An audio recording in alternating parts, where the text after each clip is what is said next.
வணக்கம் நண்பர்களே. இன்றைக்கி வந்து இது முருங்கைக்காய் தொக்கு.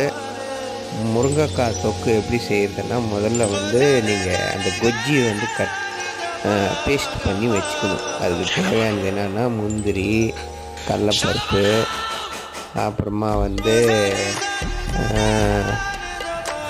ஒரு பச்சை மிளகா, காஞ்ச மிளகா, அப்புறமா வந்து அதுக்கு பூண்டு, அப்புறம் வந்து 2 லவங்கு, ஒரு ஏலக்கி, இதெல்லாம் போட்டு பேஸ்ட் ஆக்கி வச்சுக்கணும். பாருங்கள் எப்படி இருக்குது முருங்கைக்காய் தொக்கு. இது ரொம்ப சாப்பிட்றதுக்கு டேஸ்ட்டாக இருக்கும். இட்லிக்கு தொட்டுக்கலாம், சோத்தில் கூட பொழிஞ்சு சாப்பிட்லாம்.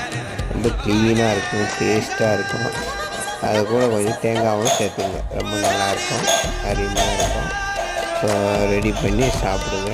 சப்ஸ்கிரைப் பண்ணுங்கள், என்ஜாய் பண்ணுங்கள். ஓகே.